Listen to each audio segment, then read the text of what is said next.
টাই আহোম জনগোষ্ঠীক জনজাতিকৰণ খিলঞ্জীয়া ভূমি অধিকাৰ আইন আৰু বেদখলকাৰীক আচলতে উচ্ছেদ কৰাৰ এক সংকল্পৰে বা দাবীৰে আজি আটাচুৱে আৰম্ভ কৰিছে শিৱসাগৰ জোৰ সমদল আৰু শিৱসাগৰৰ পবিত্ৰ শিৱদৌলৰ সন্মুখৰ পৰা হাতে হাতে জোৰ লৈ আটাচু কৰ্মী ধৰণে উত্তাল প্ৰতিবাদ সাব্যস্ত কৰিছে অবৈধ বেদখলকাৰীক উচ্ছেদ কৰাৰ তেওঁলোকে দাবী জনাইছে টাই আহোম জনগোষ্ঠীক জনজাতিকৰণৰ দাবী খিলঞ্জীয়া ভূমি অধিকাৰ আইন মই আটাচু জিলা যেতিয়া আমাৰ পাৰ্থ আছে আপোনাৰ ওচৰলৈ আহিম তিনিটাকৈ দাবী আপোনালোকে ইয়াত আজি জোৰ সমদল আৰম্ভ কৰিছে কি ক'ব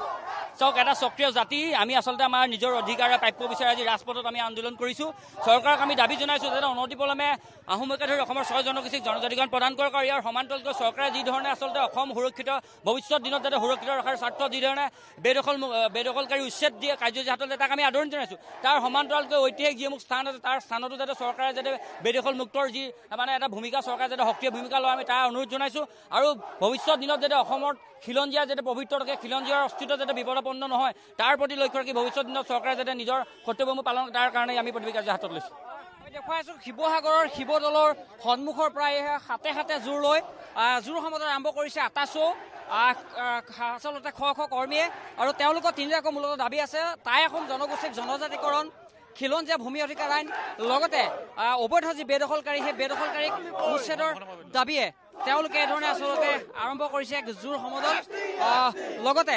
আমি তাত উল্লেখ কৰিছোঁ যে হাতে হাতে জোৰ লৈ এই ধৰণে আচলতে যিসকল আটাচু কৰ্মী আগবাঢ়িছে তেওঁলোকক নিৰ্দিষ্ট স্থানলৈ যোৱাৰ ক্ষেত্ৰত এই ধৰণে আৰক্ষীয়ে বেৰিকেড দি তেওঁলোকক আবদ্ধ কৰিবলৈ চেষ্টা কৰিছে আমি দেখুৱাই আছোঁ সেই পৰিৱেশ এক উত্তাল পৰিৱেশ সৃষ্টি হৈছে শিৱসাগৰৰ শিৱদৌলৰ সন্মুখত মই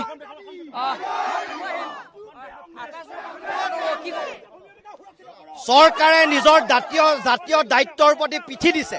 আৰু চৰকাৰে নিজৰ জাতীয় দায়িত্বৰ প্ৰতি পিঠি দি অসম আৰু অসমীয়াৰ কাৰণে কাম কৰা নাই সেইকাৰণে 6 জনগোষ্ঠীৰ জনজাতিকৰণৰ মৰ্যাদাৰে অসম আৰু অসমীয়া সুৰক্ষিত ভৱিষ্যতটো নিৰূপণ কৰা নাই তাৰ কাৰণে প্ৰতিবাদ হৈছে আৰু খিলঞ্জীয়া ৰাইজে যাতে এইখন অসমত ভূমি অধিকাৰ ভোগ কৰিব পাৰে তাৰ কাৰণে এখন ভূমি আইন আনিবৰ কাৰণে অসমৰ মাননীয় মুখ্যমন্ত্ৰীক আমি এবাৰ দাবী অনুৰোধ জনাইছোঁ আৰু যাতে কোনো ৰাজনৈতিক পাক চক্ৰত পৰি উচ্ছেদৰ যিটো অভিযান সেইটো থমকি নৰয় তাৰ কাৰণে সুস্থ হ'বৰ কাৰণে তেখেতক আমি হুঁচিয়াৰ দিছোঁ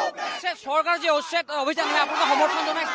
চৰকাৰৰ উচ্ছেদ অভিযানত পূৰ্ণ পৰ্যায়ে আমি সমৰ্থন জনাইছোঁ কাৰণ চৰকাৰে জাতীয় দায়িত্ব পালন কৰিছে এই জাতীয় দায়িত্ব খালি ৰাজনৈতিক মেৰপাচৰ মাজত আবদ্ধ হ'ব নালাগে ইয়াত ধৰ্মীয় মেৰুকৰণ হ'ব নালাগে সাম্প্ৰদায়িক চিন্তা চৰ্চাই ক্ৰিয়া কৰিব নালাগে ফলগিৰি খিলঞ্জীয়া ৰাইজৰ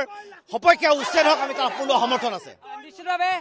চৰকাৰৰ যি উচ্ছেদ প্ৰক্ৰিয়া সেই উচ্ছেদ প্ৰক্ৰিয়াক এক প্ৰকাৰ আটাচুৱে সমৰ্থন জনাইছে সমান্তৰালভাৱে তেওঁলোকে দাবী উত্থাপন কৰিছে যাতে এই উচ্ছেদ প্ৰক্ৰিয়া ৰাজনৈতিক মেৰপেকত যাতে আবদ্ধ নহয় লগতে টাই আহোম জনগোষ্ঠীক জনজাতিকৰণত কিন্তু তেওঁলোকে দাবী সজোৰে উত্থাপন কৰিছে মই মহিলা সমিতি আছে কি ক'ব 6 জাতিৰ জনজাতিকৰণ যেতিয়ালৈকে নকৰে তেতিয়ালৈকে কিন্তু আমি শান্তিৰে নাথাকোঁ এনে প্ৰতিবাদ অনাগত দিনলৈ চলি থাকিব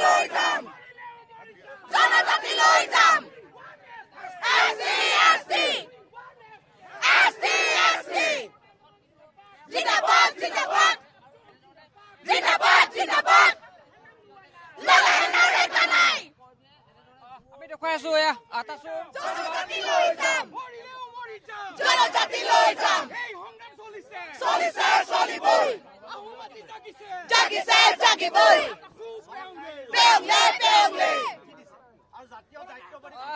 উত্তাল প্ৰতিবাদ সাব্যস্ত কৰিছে আটাচু খ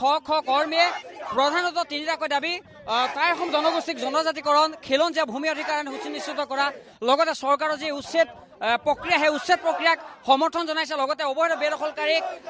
উচ্ছেদৰ তেওঁলোকে পুনৰবাৰ দাবী উত্থাপন কৰিছে আৰু চৰকাৰক তেওঁলোকে উচ্ছেদ প্ৰক্ৰিয়া সমৰ্থন জনাই এটা কথা কৈছে যাতে এই উচ্ছেদ প্ৰক্ৰিয়া ৰাজনীতি হ'ব নালাগে ৰাজনীতি মেৰুকৰণত যাতে আবদ্ধ নহয় তাৰ বাবেও আটাচু সভাপতি বসন্ত গগৈ চৰকাৰক আহ্বান জনাইছে আৰু এই ধৰণেই আটাচু খ